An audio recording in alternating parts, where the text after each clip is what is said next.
Amada iglesia, Shadow Mountain en español, que el Señor te bendiga.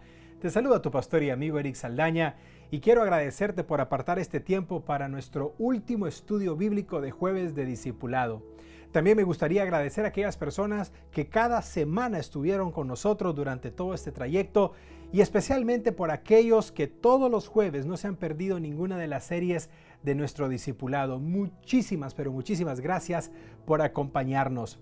Me gustaría recordarte lo que estamos estudiando en esta sesión de escatología.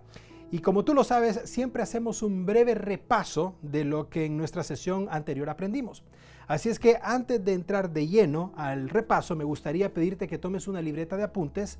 Toma también tu Biblia, como yo la tengo acá conmigo, para que de esa manera puedas anotar los versículos claves y los puntos principales del estudio del día de hoy. Pero como siempre lo hemos hablado y siempre te lo hemos pedido, por favor, acompáñanos con una mente receptiva, con un corazón abierto y con una actitud de aprender de la palabra de Dios. Porque sin lugar a dudas, amada iglesia, el Señor va a hablar a tu vida y te va a mostrar mucho acerca de lo que Él tiene planificado para el mundo entero en los eventos del futuro.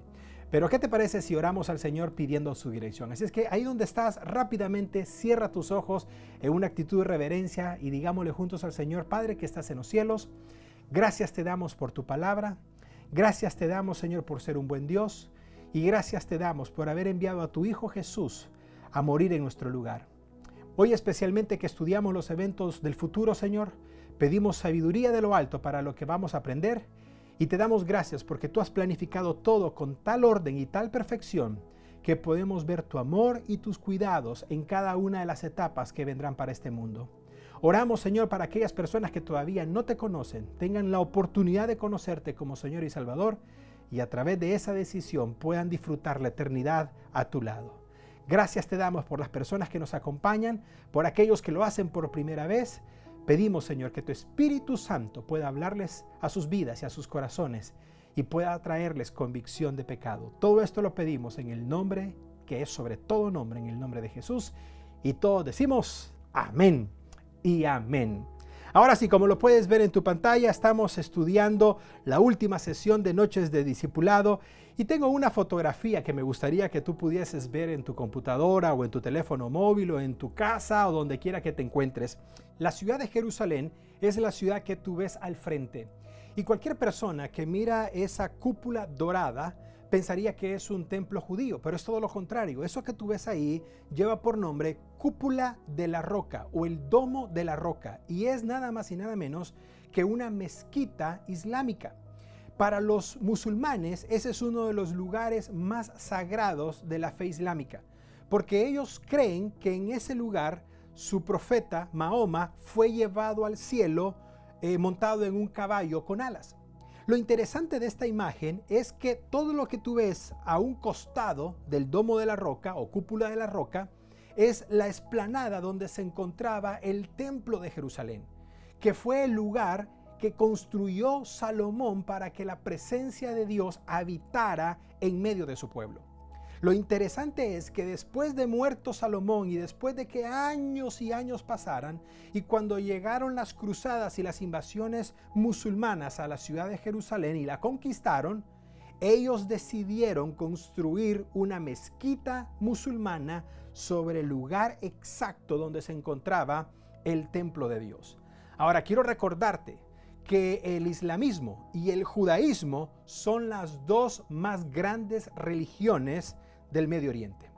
Y eso significa que de esas dos religiones que son fuertes, que son grandes, que tienen muchos adeptos y sobre todo que son multimillonarias cada una de ellas, representando en países y personas, estas dos religiones van a tener que ponerse de acuerdo para que en un futuro, en los tiempos bíblicos, como lo vamos a ver a continuación, en ese lugar pueda volver a ser reedificado el muro, el templo y todo lo que la profecía bíblica señala de la ciudad de Jerusalén.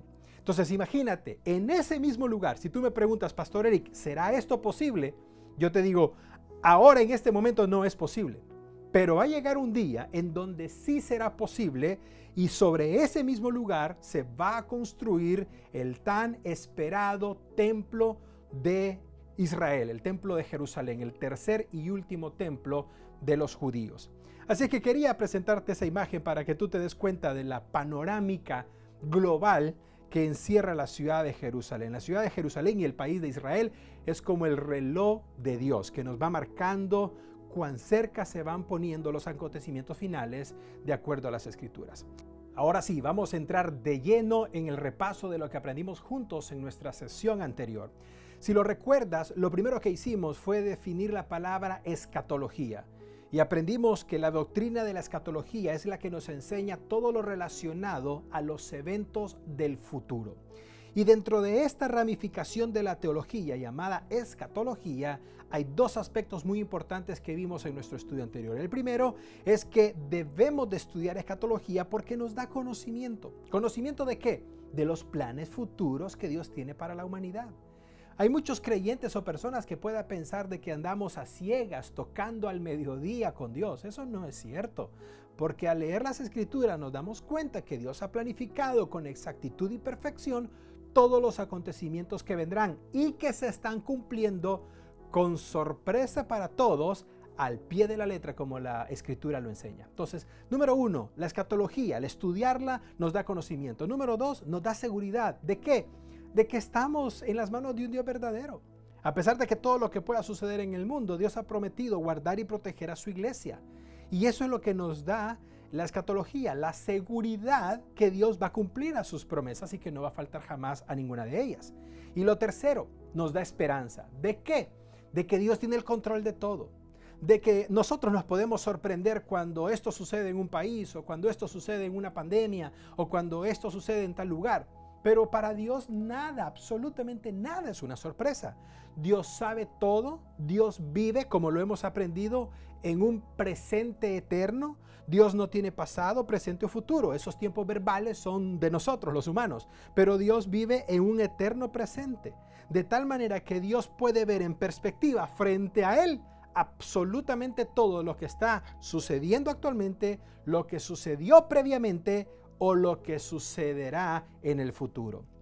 Lo último que aprendimos es acerca de los eventos escatológicos, que son los que vamos a desarrollar el día de hoy. Así es que, como te mencioné hace un momento, ten lista tu libreta de apuntes, tu teléfono o lo que tú tengas para tomar alguna fotografía, lo que mejor se te haga, porque vamos a entrar de lleno a la segunda parte, como puedes ver en tu pantalla, del final de los tiempos de escatología. Preparé una gráfica la cual traté la manera de que fuera lo más visual posible para que podamos entender gráficamente lo que la Biblia nos enseña que serán los acontecimientos futuros que sucederán. Entonces, observa conmigo en la gráfica la panorámica general de los eventos del futuro. Lo primero que tú puedes ver en la gráfica es la cruz de Cristo. Y a partir de la cruz de Cristo, a partir de la investidura del Espíritu Santo sobre los 120 allá en el libro de los Hechos, capítulo 2, a partir de ese momento comienza lo que se le conoce como la edad de la iglesia o la era de la iglesia cristiana. Y si tus cuentas son exactas, estamos hablando de más de 2000 años desde que aquel acontecimiento sucedió hasta la fecha. Durante todo este tiempo vamos a estar en lo que nosotros le llamamos, a la luz de la Biblia, el tiempo de la gracia. Y recuerdas tú que en el Antiguo Testamento era el tiempo de la ley, pero ahora el apóstol Pablo dice estamos viviendo bajo la gracia. Pero hay un acontecimiento que va a suceder y ese es el acontecimiento que tú puedes ver. Es el traslado de la iglesia. Muchas personas conocieron por mucho tiempo a esto como el rapto de la iglesia, pero recuerda que dijimos que es mejor llamarlo el traslado de la iglesia. La palabra rapto no aparece en las Escrituras, pero sí la idea de ser trasladados de acá de la tierra al cielo. Y tú puedes encontrar las bases bíblicas que aparecen ahí de Juan capítulo 14, versículo 3, que Jesús la mencionó, luego lo que Pablo enseñó a la iglesia de Corinto en el capítulo 15, versículo 50, y también lo que mencionó a la iglesia de Tesalónica, quienes estaban confundidos acerca de los tiempos finales, y Pablo les envía una primera carta en donde les menciona los acontecimientos que van a suceder para que ellos tengan esperanza y confianza. El traslado de la iglesia es importante que tú lo entiendas porque marca el final de la era de la iglesia. Lo repito una vez más, el traslado de la iglesia al cielo de acuerdo a lo que el apóstol Pablo dice, que el Señor descenderá en las nubes y nos va a tomar. Esto lo vimos en nuestro estudio anterior, así es que no creo que sea necesario volverlo a repetir. Pero cuando el Señor descienda en las nubes, la iglesia va a ser llevada, trasladada con Él al cielo, y ahí es donde se va a efectuar la transformación que Pablo menciona en 1 Corintios 15, la cual nos va a permitir tener un cuerpo semejante al de Jesús. Y nos va a permitir disfrutar de la presencia de Dios, no en estos cuerpos carnales de pecado, sino en cuerpos transformados como el de Jesús. ¿Qué es lo que sucederá inmediatamente después del traslado de la iglesia? Que por cierto puede ser hoy en la noche, puede ser mañana. La Biblia no presenta ningún día, ninguna hora para el traslado de la iglesia. Puede suceder en cualquier momento. Y esto es lo importante. Hay personas que me han dicho a mí, Pastor Eric, ¿cómo puedo estar preparado para que eso suceda? Bueno, la mejor manera de estar preparados es vivir preparados. Esa es la mejor manera de estar preparados. Que tú vivas preparado y preparada para en que cualquier momento, para que en cualquier lugar y en cualquier circunstancia, Pablo dijo, se toque la final trompeta y los muertos en Cristo resuciten primero. Y nosotros, los que hayamos quedado, dijo el apóstol Pablo, vamos a ser transformados y llevados junto con ellos. Pero observa lo segundo lo que acontece cuando la iglesia es trasladada al cielo. Es el período llamado la tribulación, el cual está dividido en dos partes. Este período dijimos que es de 7 años. La primera mitad, 3 años y medio, y la segunda mitad de 3 años y medio. En este periodo de 7 años aparecerá un personaje que yo personalmente creo, Eric Saldaña, personalmente creo que sí ya está con vida. No sabemos dónde, o no puedo decirte con exactitud ningún detalle porque nadie lo sabe, pero todos los acontecimientos nos dan a entender que este personaje sí está vivo o está real o ya está con nosotros. Lo único que no ha hecho su aparición todavía, porque como dice Pablo, hay algo que lo detiene todavía y en su momento vamos a hablar acerca de ese algo. Pero este personaje, de acuerdo a las escrituras, va a salir a la luz pública cuando la iglesia haya sido trasladada. Y observa conmigo la pantalla, porque en la primera parte de los 7 años, los primeros 3 años y medio, este personaje va a establecer la paz mundial, que es lo que todo presidente, gobierno, país y toda la humanidad desea, paz mundial. ¿Sabías tú que este planeta no ha experimentado la paz en ningún tiempo, en ninguna época durante los últimos 2000 años? Primero con los romanos, luego con los bizantinos, luego con los árabes, luego con los turcos, luego con los ingleses, luego con los alemanes, la Primera Guerra Mundial, luego la Segunda, Italia, Francia, Alemania, Inglaterra, Japón, y luego con la batalla de Corea y con la batalla de Vietnam y la batalla de Japón, y no hay ninguna época en donde el mundo no haya estado en guerra. Y las más recientes con Afganistán, con Irak, con Corea del Norte y Corea del Sur peleando con y Rusia siendo como un espectador, pero teniendo un arsenal de bombas atómicas nucleares listas para lanzarlas y mandando espías, y el auge de China con sus satélites globales tratando de controlar el mundo a través del comercio. Es impresionante lo que está sucediendo. Y en ese momento este hombre, el anticristo, el hombre de maldad, el hombre de pecado, de acuerdo a la Biblia, va a decir paz para todos. Va a dar seguridad al mundo entero y va a dar prosperidad al mundo entero. ¿Te imaginas lo que toda persona quiere? Lo que toda persona añora, este hombre lo va a poder lograr. Lo que sucede es que durante estos primeros 3 años, este hombre va a ser capaz de lograr hacer un pacto con el pueblo de Israel, como vamos a ver un poco más adelante. Pero para no adelantarme, este hombre, durante los primeros 3 años y medio, va a dar todo lo que te acabo de mencionar. Pero luego, a los 3 años y medio, va a cambiar completamente. Y este hombre va a declarar la guerra al pueblo de Israel, va a declarar la guerra mundial, va a haber una persecución con aquellas personas que no se pongan la marca de la bestia, que es de él, 666, y habrá una destrucción cual nunca antes el ser humano ha visto, según palabra de Jesús, y no la habrá después. Hay 5 citas bíblicas que quiero pedirte que si puedes anotarlas o tomarles una fotografía o lo que te parezca mejor. Desde Daniel capítulo 7 hay una pequeña descripción de este hombre que es el cuerno pequeño de acuerdo a la visión de Daniel 7. Luego en el capítulo 9 lo vuelve a ver Daniel o lo vuelve a soñar. Y Pablo en 2 Tesalonicenses habla de este personaje.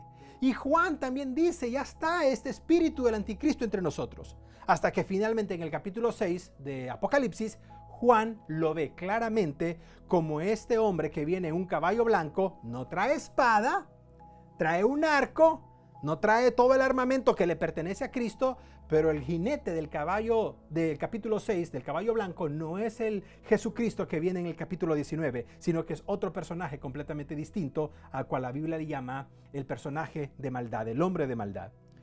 Me gustaría que vieras lo que este hombre va a hacer. Lo acabo de mencionar, pero tienes las citas bíblicas en tu pantalla. Este personaje lo primero que va a hacer es hacer un pacto con Israel. Va a tener la capacidad de poder lograr lo que ninguna persona ha hecho. Yo recuerdo perfectamente cuando el presidente Bill Clinton hizo un pequeño pacto entre Yasser Arafat y Shimon Peres en Israel. Tú puedes verificar la información, ahí están las fotografías. Pero ese pacto fue efímero. Ambos murieron excepto el presidente Bill Clinton. Pero nada se logró de ese pacto entre los palestinos que representaba a Yasser Arafat y los judíos que representaba a Shimon Peres. Es interesante porque todo el tiempo Israel ha querido tener a una persona que le dé paz y seguridad. ¿Sabes quién lo va a lograr? El anticristo. La Biblia describe a este hombre en el libro de Apocalipsis como una persona con una capacidad de oratoria sorprendente. Este personaje va a tener la capacidad de endulzar el oído de la multitud, de las multitudes, de la población en general. Va a ganar el corazón de ellos y va a conquistar sus voluntades. Va a tener una capacidad dada por la bestia, vamos a ver eso más adelante, en donde el anticristo va a poder convencer a todos y lo va a lograr de manera democrática. Voy a hacer una pausa en este punto. ¿Te gusta la historia? Me gustaría que pudieras ver un poco, no te pongas a ver mucho porque pues ya no vale la pena, pero si te gusta la historia, que puedas ver cómo Adolfo Hitler, quien dicho sea de paso es un símil o un ejemplo de este personaje, logró conquistar Europa antes de la Segunda Guerra Mundial. Lo hizo por vías democráticas. Lo hizo cuando logró ser canciller. Lo hizo después cuando logró ser Führer. Lo hizo después cuando logró conquistar al pueblo alemán. Y luego cuando logró conquistarlos a través del poder de la oratoria, fue que él armó los ejércitos alemanes para luego conquistar Francia, Italia, Países Bajos y hacer todo lo que hizo en la Segunda Guerra Mundial. ¿Sabes qué es lo que había en el corazón de Hitler? El odio por los judíos. Al principio no lo decía, aunque después lo reveló. Y es exactamente lo que va a suceder con el anticristo. Lo mismo. Al principio va a hacer paz con ellos, pero después los va a perseguir al punto de armar una batalla para casi destruirlos hasta que venga Jesús en el capítulo 19 de Apocalipsis. Es interesante cómo este hombre, de acuerdo a la Biblia, va a entrar en escena mundial cuando vengan los acontecimientos finales. Y todo se está preparando para recibir a este hombre. Daniel tuvo esa visión. Daniel vio la bestia con las cabezas, los cuernos. Y dice Daniel, un cuerno pequeño salía dentro de ellos y destruía a todos los demás. Y se le daba poder, persuasión, se le daba toda la autoridad para gobernar sobre las naciones. Y eso no ha sucedido hasta el día de ahora. Mencióname un presidente, mencióname un caudillo, mencióname un gobernador. No hay nadie que cumpla con el perfil de este hombre. La Biblia dice que el amor para las mujeres no va a estar en él, o su amor no será para las mujeres. Y también dice la Biblia que no va a seguir al Dios de sus padres. Son pequeñas luces de que nos hablan de probablemente la inclinación sexual de este hombre. Tú sabes que ahora en día está tan de moda el hecho de los géneros y de que tú puedes casarte con quien tú quieras, etcétera, etcétera. Eso hace pensar que muchas personas creen que él va a tener una tendencia homosexual. Es probable. Porque ahora en día eso es lo que se aplaude y lo que se alaba. Es probable que así sea, aunque la Biblia no da certeza acerca de eso. Pero lo que la Biblia dice es que él no va a hacer caso del Dios de sus padres. Por lo tanto, alguna descendencia judía trae este hombre. Y muchos dicen que probablemente de la tribu de Dan, que fue una de las peores tribus de las 12 de Israel. No lo sabemos con exactitud, pero es muy probable porque los judíos no van a aceptar a ningún Mesías que no sea de la raza o del pueblo de Israel o que tenga ascendencia judía. Qué interesante, ¿no te parece? Sorprendente. Este hombre va a tener el apoyo de otro personaje, para que se forme la Trinidad satánica. ¿Y sabes quién es? El falso profeta.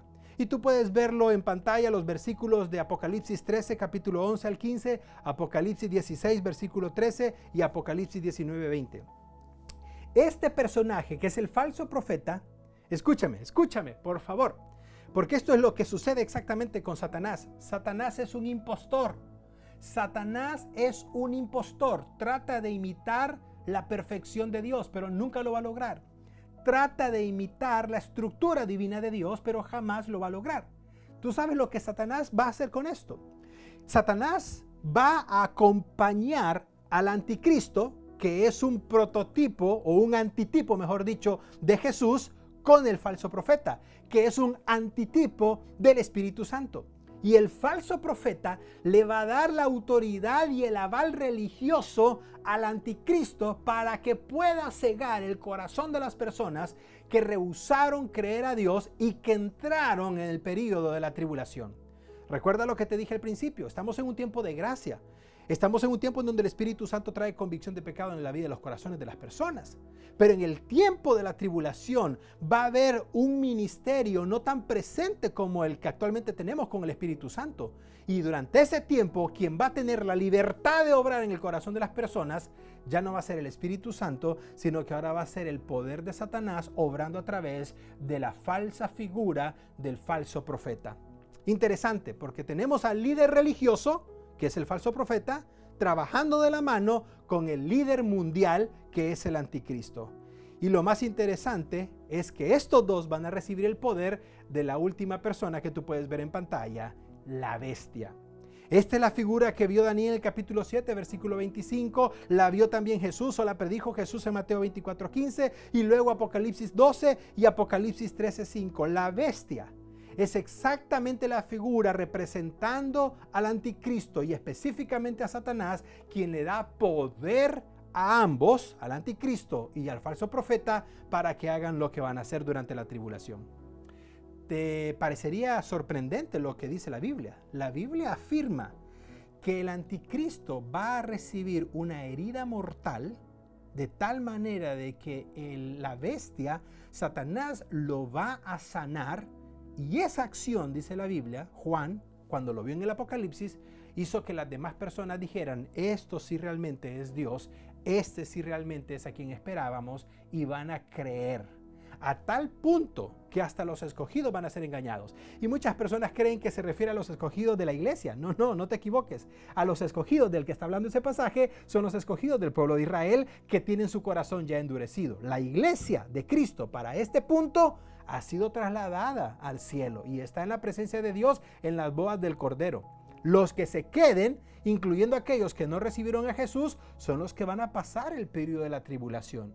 Y aquellos que no se dejen poner la marca en sus manos o en sus frentes del 666, esos, los que no reciban la marca de la bestia, son los que la Biblia dice que van a tener que pagar con su vida, siendo decapitados por no ponerse la marca de la bestia. ¿Habrán personas salvas en la tribulación?, preguntó una persona en nuestro estudio anterior. La respuesta es sí. Pero yo te pregunto, en este periodo de la gracia, ¿qué te cuesta creer a ti? Nada. ¿Qué le costó a Eric Saldaña creer en Jesús en este periodo de la gracia? Nada.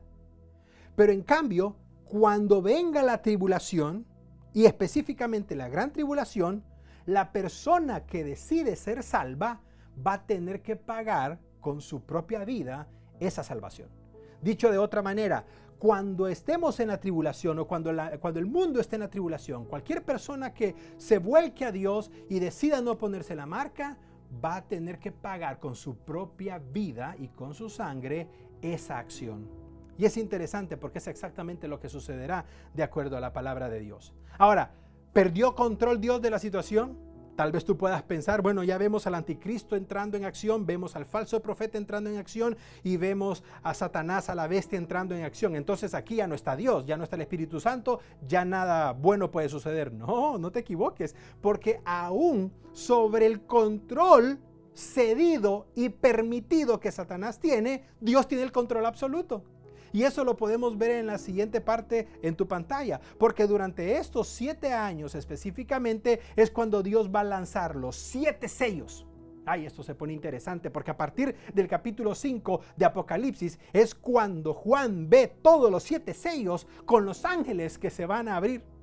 Y me encanta porque dice Juan capítulo 5 que él estaba llorando porque vio que nadie abría los sellos. Y se puso a llorar porque era demasiado el poder para poder liberar tanto poder sobre la tierra. Y Juan dice, y yo lloraba porque no había nadie quien pudiera abrir los sellos. Y alguien preguntaba en el cielo y decía, ¿quién podrá abrir los sellos? Hasta que una voz le dijo, Juan, no llores. El Cordero de Dios de la tribu de Judá, Él tiene el poder, Él tiene la autoridad para abrir los sellos y derramar la ira de Dios que viene sobre la tierra. Y a partir de ese momento, en el versículo 5, se abren los 7 sellos. Gloria a Dios. Observa, primero los 7 sellos. Luego las 7 trompetas, a partir del capítulo 8 de Apocalipsis. Luego las 7 copas de la ira de Dios, a partir del capítulo 16. Y durante este tiempo, Dios está en control de todo. La tercera parte de las aves muere. La tercera parte de las bestias marinas muere. La tercera parte de la vida terrestre muere. La tercera parte de la humanidad muere. La tercera parte de los ejércitos se levantan contra Dios. Hay calamidad, hay peste, hay destrucción, hay muerte, hay desolación, cual nunca jamás ha habido en la raza humana, de acuerdo a las palabras de Jesús durante el tiempo de la tribulación. Vamos a hacer una pausa ahí. ¿Tú te sorprendes por el coronavirus? Yo me sorprendo por el coronavirus totalmente. Mira lo que está sucediendo en la India. Más de 300,000 casos por, sé que 30 minutos o por hora. Es impresionante lo que está sucediendo. Pero Apocalipsis dice, lo que sucederá en la gran tribulación va a ser peor, a tal punto que nunca ha habido nada similar o semejante a lo que sucederá en aquellos entonces, en ese tiempo. Y yo te pregunto a ti, ¿por qué? ¿Por qué el ser humano es tan terco? ¿Por qué el ser humano es tan testarudo? Realmente no hay una respuesta concreta y definitiva a esa pregunta. Porque hay algo tan arraigado en el corazón del ser humano que se llama pecado, que siempre le hace ir en contra de Dios. Pero quiero que sepas algo, Dios no creó robots. En última instancia, amigo, amiga que nos acompañas, en última instancia, Dios te ha dotado a ti de algo que se llama libre albedrío, es decir, la capacidad para decidir por Él o la capacidad para negarlo y rechazarlo. Tú tienes la opción.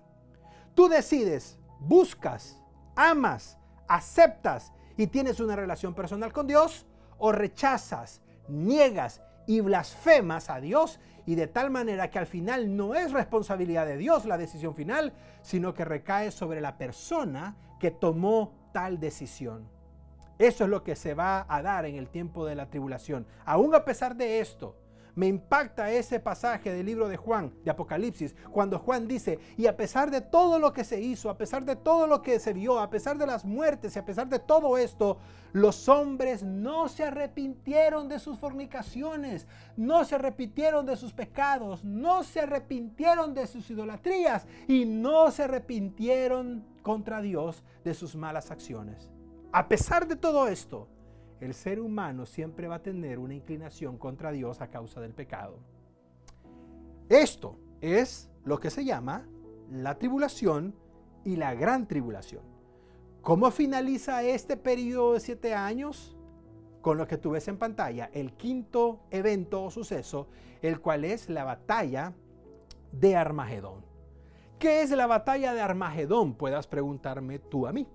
¿Qué es la batalla de Armagedón? Bueno, la palabra Armagedón, tal como aparece en la Biblia, no es una ubicación exacta. Muchos consideran que es una referencia a un valle amplio en donde se pelearon muchas batallas a través de los años. La de Barak contra Sísara y la de Josafat. Y es un campo, tu servidor ha estado ahí frente a la montaña donde se paró Elías. Y es inmenso, perfectamente puede caber un ejército de millones o de miles de personas, para ser más exacto. En ese lugar es donde la Biblia afirma que se va a reunir el anticristo, que va a formar una confederación de reinos y de ejércitos para ir contra Israel y para luchar contra ellos. Recuerda, los primeros 3 años y medio de los 7, Israel hizo un pacto con el anticristo. El anticristo les ha permitido reconstruir el templo, el anticristo les ha permitido hacer ese vínculo de paz con los árabes, como te lo mostré en la imagen primera del estudio. De alguna manera van a o dividir el templo o compartir el espacio, no lo sabemos con exactitud, pero algo se tiene que llegar a cabo de tal manera que los judíos puedan reactivar sus sacrificios y puedan cumplir con lo que cada sábado ellos hacían antes de la destrucción del templo en el año 70. Pero el punto es que cuando pasen los primeros 3 años y medio, el anticristo va a hacer una guerra contra ellos. ¿Por qué? Porque el anticristo, tal como lo dijo Jesús, va a poner algo desolador en el templo. El anticristo va a poner su lugar dentro del lugar santísimo del templo, el cual es especialmente reservado para Dios. Y de acuerdo a la palabra de Dios, el anticristo se va a sentar ahí, va a exigir adoración de los judíos y exigir adoración de la comunidad internacional, y es cuando los judíos se van a rebelar y va a comenzar una sangrienta batalla, la cual la Biblia le llama Armagedón. Como tú lo puedes ver en la definición en tu pantalla, es esa batalla donde se van a dar cita a los ejércitos del anticristo en una llanura de Meguido para marchar contra la ciudad de Jerusalén con la intención de destruirla. Tú no te imaginas cuántas veces ha querido ser destruida la ciudad de Jerusalén. Han querido destruirla infinidad de personas. Pero Dios ha dicho: Jerusalén, yo te amo y estás en la palma de mi mano. Cuando sus ejércitos se acerquen a Jerusalén, ¿tú sabes quién va a intervenir? Dios va a intervenir. Y Jesucristo, su Hijo, va a regresar para rescatar a su pueblo Israel.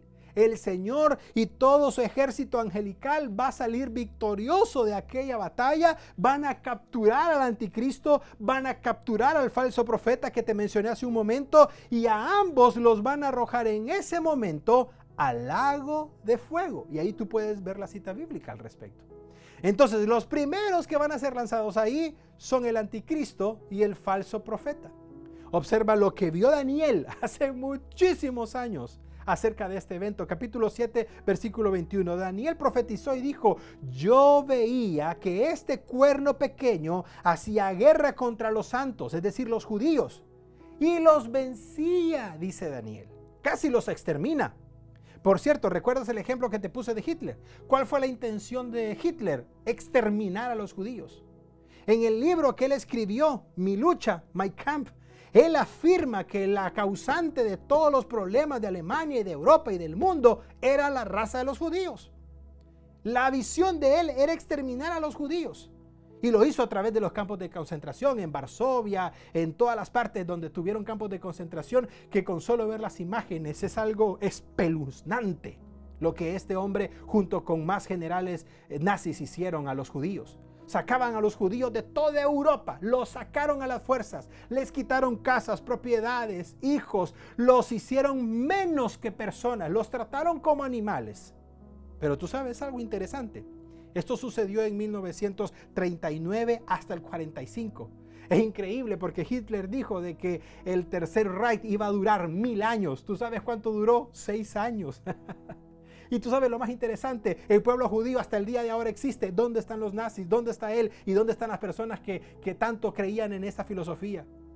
De tal manera de que el pueblo de Dios no lo va a destruir nadie. Ni Satanás, ni el anticristo, ni el falso profeta, ni nadie. Porque Dios tiene un pacto especial con el pueblo de Israel. No me preguntes qué es, no me preguntes por qué es. Dios eligió soberanamente al pueblo de Israel para que fuera, como dice su palabra, la niña de sus ojos. Y como van a tratar de vencerlos, Él va a venir, dice Daniel, al anciano de días, que es una referencia a Jesús, y Él va a dar juicio a los santos del Altísimo. Y cuando se llegue el tiempo, esos santos van a recibir el reino. Y eso es exactamente lo que va a suceder, como lo puedes ver en la panorámica de tu pantalla.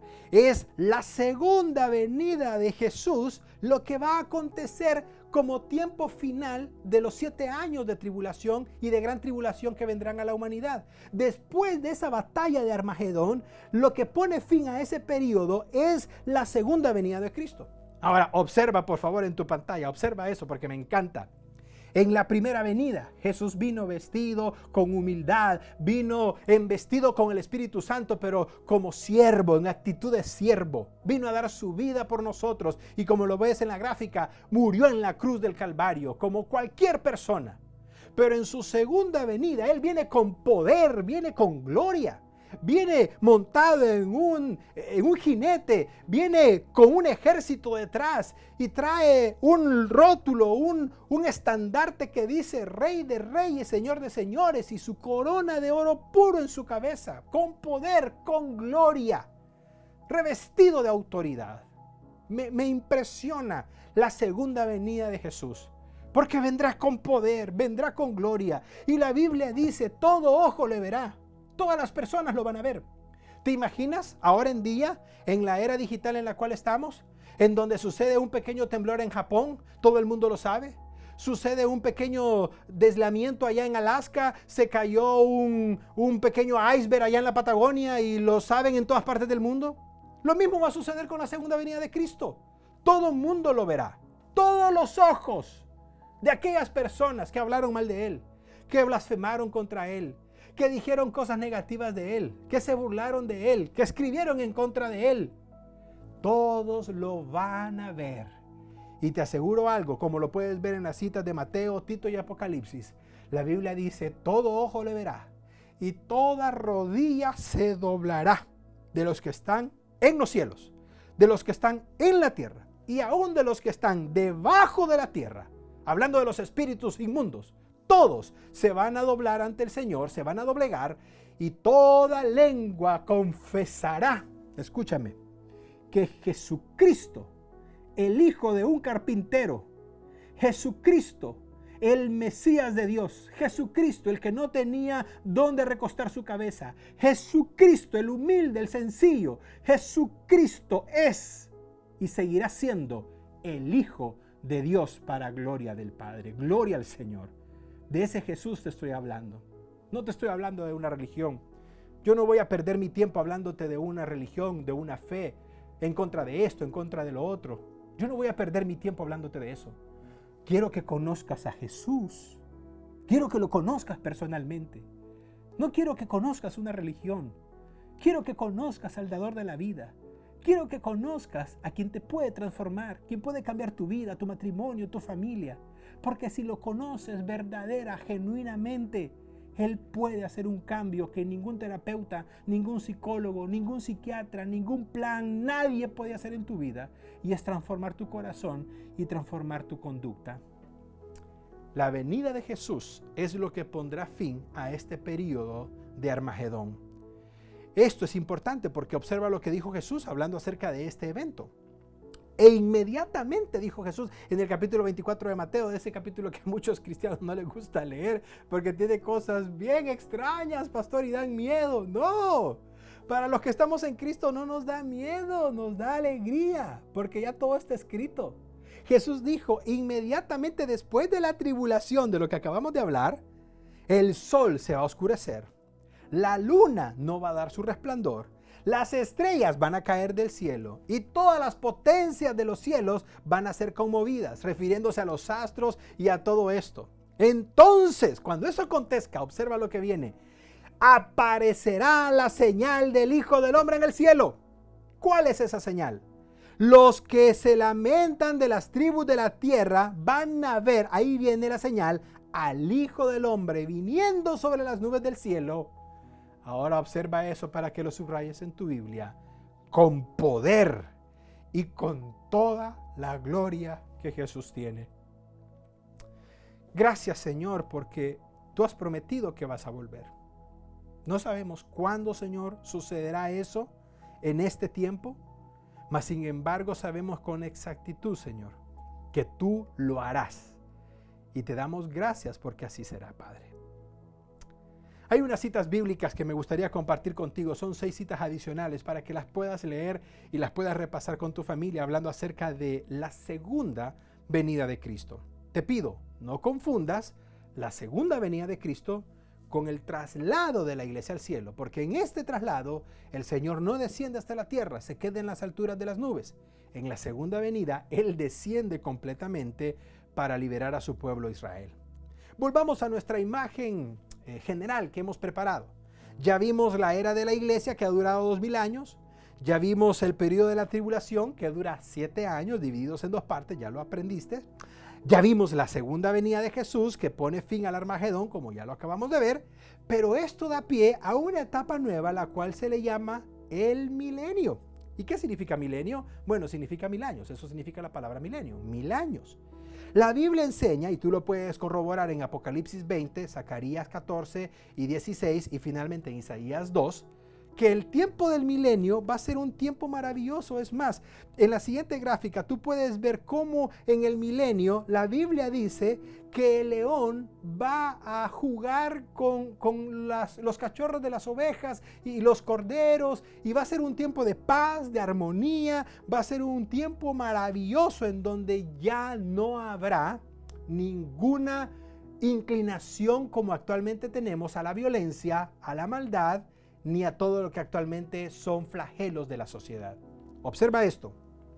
La Biblia dice que cuando este tiempo suceda, Satanás, que ya no tiene el anticristo, ¿dónde está el anticristo? En el lago de fuego. Ya no está el falso profeta. ¿Dónde está el falso profeta? En el lago de fuego, según lo que leímos. Satanás se ha quedado solo, por así decirlo. La Biblia dice que durante 1000 años Satanás va a ser puesto en cautividad. Satanás va a ser atado. Entonces, Satanás, a diferencia de hoy, Satanás no está atado. De hecho, por lo que sucedió en el libro de Job, nosotros entendemos que Satanás tiene acceso al cielo. ¿No lo sabías? Sí. De alguna manera, Satanás tiene acceso al cielo. Es más, sabemos por lo que sucedió con el diálogo entre el Señor y Satanás, que Satanás conversa con Dios hablando de sus hijos, hablando de ti, de mí, de la iglesia, hablando de todo lo que sucede. Así lo aprendemos por lo que fue el diálogo cuando estaban discutiendo acerca de Job, o mejor dicho, conversando acerca de Job. Entonces, en este momento ya no va a suceder tal cosa. De hecho, a partir de acá, Satanás ya no tiene ningún acceso al cielo jamás. Por lo tanto, Satanás es puesto en cautiverio durante los 1000 años. Por lo tanto, no hay actividad demoníaca, no hay actividad satánica, la gente está en paz, la gente está en armonía, no hay violencia, no hay asaltos, no hay atracos, no hay muertes, no hay esto, no hay todo lo que todos los días en los noticieros vemos. De hecho, creo que los noticieros se van a quedar sin chamba para ese entonces, porque ya no van a haber noticias malas que dar. Eso es el milenio y va a durar 1000 años. Pero observa. Hay una definición que quiero que anotes para que te la memorices. Es ese periodo de 1000 años donde Jesús va a reinar sobre las naciones después de su segunda venida. Y va a poner, ¿tú sabes dónde va a poner Jesús su capital? En Jerusalén. Gloria a Dios, esa Jerusalén que iba a ser destruida por el anticristo en Armagedón. Ahí es donde va a poner su capital. Y de acuerdo a la Biblia va a ser un tiempo de justicia, de paz y de prosperidad. No de Wall Street, no de los hombres, no del dólar, sino prosperidad divina, como Dios la intentó que fuera en el tiempo de Génesis capítulo 1 al 3. Observa lo que sucede en el capítulo 20, versículo 1 al 3 de Apocalipsis. Vi un ángel, dice Juan, que descendió del cielo con las llaves del abismo y una gran cadena en la mano, versículo 2, y prendió al dragón, a Satanás, la serpiente antigua, que es el diablo y Satanás. No son 4 personajes, es uno mismo. Por eso lleva coma, coma, coma. El dragón es la misma serpiente antigua, es el mismo diablo y es Satanás. ¿Y por cuánto tiempo lo ató? Dice Juan, por 1000 años.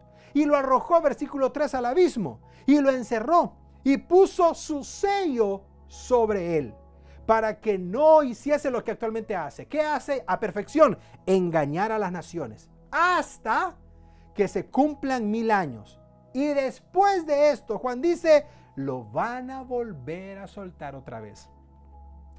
Hay 6 referencias que me gustaría que anotaras y luego te quiero hacer una breve reflexión de algo que me impresionó al estudiar este tema. Esas referencias son adicionales para que las puedas estudiar en casa en relación al milenio. ¿Tú sabes lo que a mí me impactó de esto? Ok, ya pasó la tribulación, ya pasó el Armagedón, ya pasó la segunda venida, se instaló el milenio, ya pasaron 1000 años y ¿tú sabes qué? Aún habrá personas que cuando Satanás sea liberado después de los 1000 años, van a unirse a él nuevamente para hacer el último ataque contra el Señor. Es impresionante. Porque tú crees que todos los que van a estar en el milenio son salvos. No. En el milenio habrán personas que van a nacer. En el milenio las personas las que quedaron de todo esto, recuerda que nada más la tercera parte de la tierra fue la que muere, de acuerdo a lo que vimos en la tribulación. Es decir, habrá un gran porcentaje de personas que permanezcan todavía con vida. Y habrá un gran porcentaje de personas que no tienen una relación con Dios y aún así van a entrar en este periodo. Claro que lo habrá. Pero estas personas, cuando tengan la oportunidad, van a volver a sus viejos estilos de vida y van a volver a rechazar a Dios. A pesar de que Dios les ha dado 1000 años de bondad, a pesar de que Dios ha mostrado su fidelidad, a pesar de que Dios ha mostrado su prosperidad, a pesar de que Dios les ha dado lo que cualquier ser humano quisiera: seguridad, paz, prosperidad, estabilidad, todo lo que tú quieras, salud, etcétera, etcétera, etcétera. A pesar de todo eso, en el ser humano hay una inclinación innata al pecado y a rechazar a Dios. Y cuando esto suceda, que pasen los 1000 años, Satanás va a volver a engañar a las naciones como lo ha hecho durante todo este tiempo. Y aquellos que no tengan una relación genuina y verdadera con Dios y que solamente lo buscan por los beneficios y que solamente lo buscan por lo que les pueda dar y solamente lo buscan por la estabilidad que ofrece, pero no deseen tener una relación personal con Él, estos, cuando tengan la oportunidad, van a aceptar corriendo el ofrecimiento de Satanás para volver a rebelarse contra Dios. Impresionante, ¿no te parece? Volvamos a nuestra gráfica, ya vamos a ir finalizando y espero que tú estés igual de emocionado y emocionada que tu servidor. Observa, porque después de esto, después de los 1000 años, ya no va a suceder lo mismo que en Armagedón, hace 1000 años atrás. No, ya no. Es decir, en Armagedón habían ejércitos y el Señor peleó. Y de seguro estaba involucrado Miguel y estaba involucrado todos los ejércitos de parte de Dios. Ya en la última ya no. Porque al final del milenio es cuando Satanás vuelve a levantar a las naciones, vuelve a animar a las personas a rebelarse y a combatir contra Dios, pero ya ni siquiera hay batalla. De acuerdo a lo que leemos en la palabra de Dios, ya no hay batalla. Simplemente dice la palabra de Dios, con la espada que sale de la boca del Señor, Él destruye a los enemigos de Él para siempre. Y se instala lo que la Biblia le llama el juicio del trono blanco. Es impresionante esto, el juicio del trono blanco. ¿Por qué razón? Porque tal como lo puedes ver ahí, en el juicio del trono blanco es cuando se decide, obviamente, cuál va a ser el destino final, el cual ya está marcado para todos los enemigos contra Dios. Es interesante, quiero hacer una pequeña pausa para que quede claro. En este juicio no estamos hablando de que es un juicio para salvación. Este juicio del trono blanco es un juicio de condenación. Las personas que van al juicio del trono blanco van exclusivamente para recibir su sentencia y van a recibir su condenación final. Y es cuando se abre el libro de la vida, y es cuando se abre el libro de las obras, y es cuando se abre todos los libros que están en el cielo con los datos, registros y archivos anecdóticos de todas las obras que los seres humanos hicieron mientras estaban con vida. Apocalipsis capítulo 20, versículo 15 dice, y el que no se halló escrito en el libro de la vida fue lanzado al lago de fuego. Y como lo puedes ver en la imagen, ese es la última faceta de aquellas personas que sobreviven a la tribulación, que pasan el milenio o que murieron antes en los primeros años del milenio, pero rechazaron al Señor. Cuando venga este suceso del trono blanco, van a resucitar, pero ahora van a resucitar para condenación, porque es lo que la Biblia le llama la segunda resurrección. Y la Biblia dice en Apocalipsis, bienaventurados aquellos que tienen parte y suerte en la primera resurrección, porque esa es de vida, refiriéndose a la resurrección del arrebatamiento. Esa es la primera resurrección, la del arrebatamiento. La muerte ya no tiene potestad sobre ellos, dice la palabra de Dios. Pero los que tienen parte en la segunda resurrección, que es la del juicio del trono blanco, ya no tienen salvación ni ninguna escapatoria, porque en vida rechazaron voluntariamente y enérgicamente la salvación de Dios. El juicio del trono blanco. Observa lo que dice Apocalipsis 20, 11 al 12. Juan dice, cerrando ya el Apocalipsis, y vi un gran trono blanco, y al que estaba sentado en el trono, delante del cual, oye eso por favor, huyeron la tierra y el cielo. Imagínate, Juan dice, era tanta la gloria del Padre, es el Padre el que está sentado ahí, es el Padre. Huyó la tierra, huyeron los cielos, y ningún lugar se encontró para ambos. Y observa lo que sucedió en el versículo 12. Y vi los muertos, grandes, no de estatura, no, ni de peso, no. Grandes en cuestión de renombre, millonarios, reyes, jerarcas, presidentes, gobernantes, dictadores, todo lo que tú quieras. Y vi a los muertos, grandes y pequeños, delante de Dios. Pienso en un momento en personajes como Stalin, en personajes como Hitler, en personajes como Lenin, en personajes que, bueno, ¿para qué mencionar nombres? Tú sabes a qué me refiero. Que durante toda su vida dijeron, Dios no existe, Dios es una fábula, Dios es esto, Dios es lo otro. Van a estar delante de Él. Van a estar delante de Él. Y la Biblia dice en el Apocalipsis capítulo 20 que no van a poder abrir su boca porque va a estar la evidencia ahí. Dios va a declarar juicio no sobre la arbitrariedad de Él como Dios, sino sobre la evidencia que está redactada y escrita en los libros. Me impresiona eso de Dios, porque muchas personas dicen, Dios es injusto, Dios no es amor, Dios no es esto, Dios no es lo otro. Claro, Dios es justo, a la misma vez que Dios es amor, pero no olvides que Dios es justo en esencia. Y la Biblia dice que se van a abrir los libros.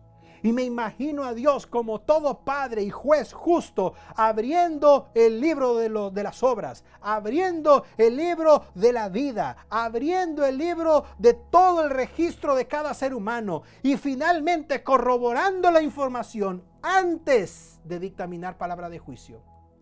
Dicho de otra manera, las personas van a ser condenadas no por el juicio arbitrario de Dios, sino por las obras que cada persona hizo mientras estaban en vida. Gloria a Dios. Dice el versículo 12, y los libros fueron abiertos. Y otro libro, imagínate, los libros, plural. Y otro más, dice Juan, el cual es el libro de la vida, que no tiene nada que ver con la película, por cierto, ¿eh? El libro de la vida.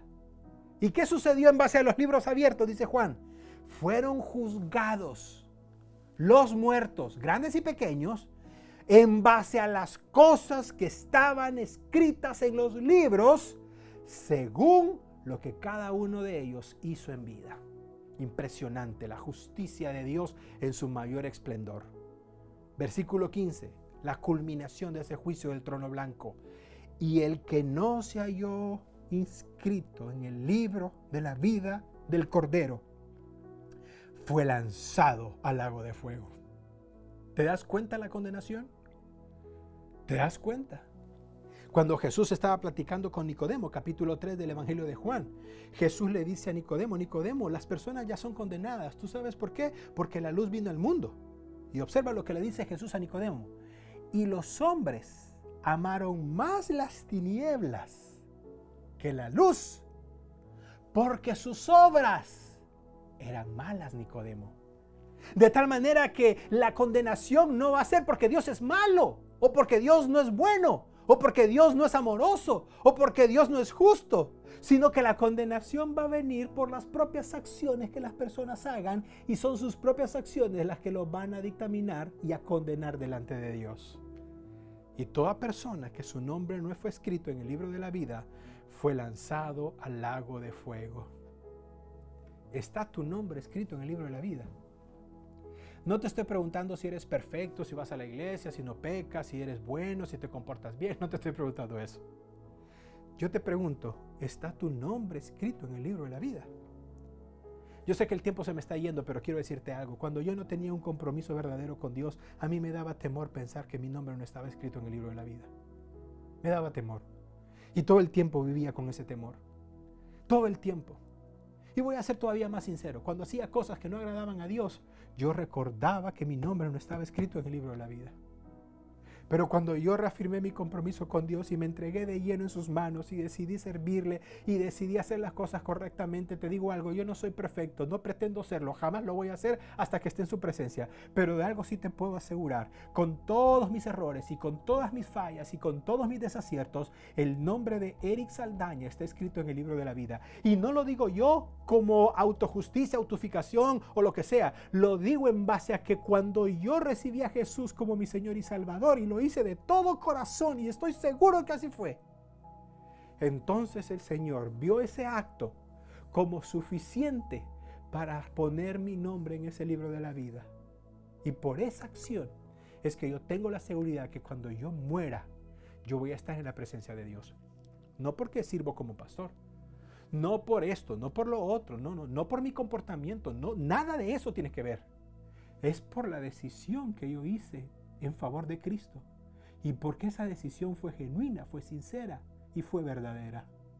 Eso es lo que yo quiero que tú hagas.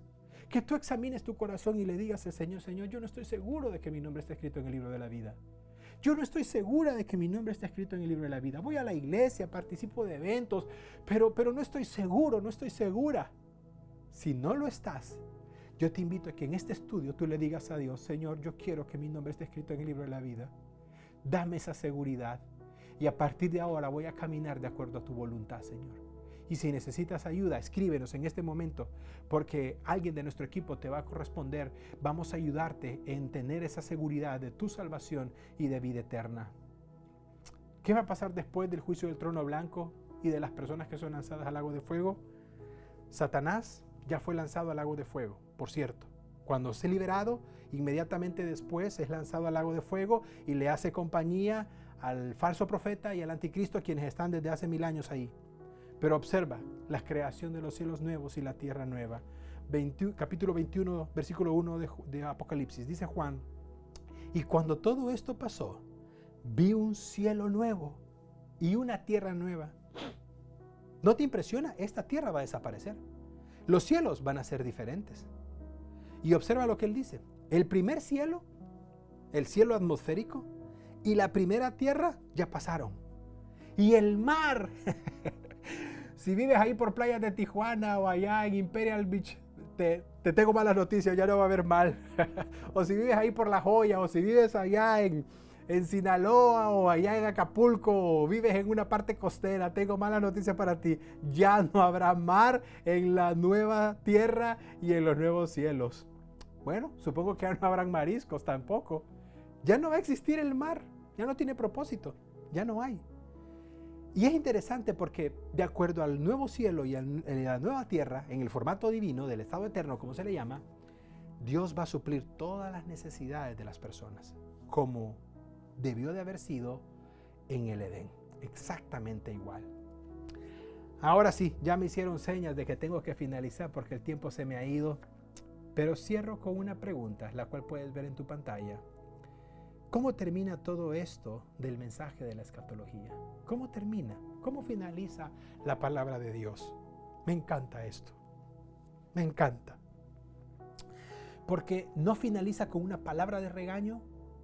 La Biblia no finaliza con una palabra de exhortación. No finaliza con una palabra de maldición, si lo quieres de esa manera, o de otra naturaleza. No.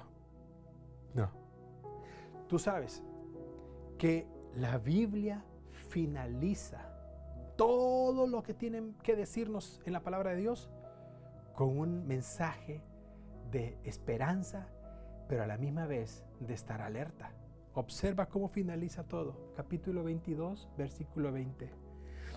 Es el Señor el que está hablando y le está diciendo a Juan, Juan, todo lo que has visto, todo lo que has escuchado, escríbelo y anótalo. Y luego la firma, el sello. Le dice el Señor, que es el que está hablando en primera persona. El que da testimonio de estas cosas, dice Jesús. Jesús le está diciendo a Juan, Juan, yo certifico todo lo que te he dicho. Yo certifico todo lo que has visto. Yo certifico todo lo que has escuchado. Yo doy fe que todo lo que has visto es verdadero. Por lo tanto, va a suceder, Juan. Dice Juan, El que da testimonio, Jesús, de estas cosas. ¿Qué es lo que dice Jesús? Ciertamente vengo en breve. Y luego Juan responde, amén. Sí, ven, Señor Jesús. Todo el mensaje de la escatología concluye y se resume con la promesa de la venida del Señor. Ahí se resume todo. Yo quisiera decirte que la promesa del Señor es que esto va a mejorar porque se va a levantar un presidente, un gobierno, un país, una iglesia, una persona. No, esto no se va a solucionar de esa manera. La única solución de la raza humana es la persona y la venida de Jesús para rescatarnos. Y el libro de Apocalipsis y toda la Biblia finaliza con una promesa y con una palabra de esperanza. Vengo en breve. Y ese breve lleva más de 2000 años. Vengo en breve. Y la respuesta de todos los discípulos de Jesús. Amén. Sí, ven pronto, Señor Jesús. ¿Me acompañas a hacer una oración breve ahí donde estás? Vamos a orar. Señor, gracias por tu palabra. Nos impacta el recordar los acontecimientos que tú dejaste escritos como alerta, pero también como instrucción para que estemos apercibidos, para que estemos preparados y no seamos sorprendidos con lo que va a acontecer a nivel mundial. Nos impacta, Señor, todo lo que tú has preparado para el mundo entero. Pero más nos impacta que hay personas, Señor, que aún con todo lo que tú has dicho que va a suceder, aún así, Señor, no ablandan su corazón y no son receptivos a ti. Así es que, Señor, al momento de cerrar este estudio, oramos por nuestros familiares, nuestros amigos, nuestros seres queridos, compañeros de trabajo, vecinos que todavía no quieren tener una relación personal contigo. Yo oro, Señor, por Mike, esa persona del 7-Eleven donde casi a diario compro café y voy a comprar únicamente para que él escuche de ti y para que él sea receptivo. Y así como él, hay muchas personas, Señor, que necesitan escuchar el mensaje del Evangelio. Yo te pido que nos ayudes a nosotros y nos des coraje y valor como tus hijos e hijas y como tu iglesia para compartirles a otras personas acerca de ti. Y que tengan la seguridad y la esperanza que nosotros ahora tenemos. Gracias, Jesús. Gracias, Padre. Gracias, Espíritu Santo, por preparar todo de tal manera que tiene sentido y nos da confianza y esperanza de que si estamos en tus manos, nada ni nadie nos podrá arrebatar de ahí jamás. Gracias te damos por tu iglesia, gracias por las personas que nos han acompañado, que tengan siempre el hábito de leer tu palabra, de estudiarla, Señor, y sobre todo de congregarse y aprender más de ti. Donde quiera que se encuentren, donde quieran que estén, Señor, que tu bendición los guarde y los proteja a ellos, a sus familias y a sus seres queridos. Esto pedimos en el nombre, que es sobre todo nombre, en el nombre de Jesús, y todos decimos amén y amén. Muchísimas gracias por acompañarnos, hemos finalizado. Te invito a que quedes todavía expectante porque ahora estamos finalizando, vamos a hacer un pequeño descanso ahora que se viene el verano, pero grandes cosas Dios tiene preparadas para ti a través de su iglesia, Shadow Mountain en español. Que el Señor te bendiga.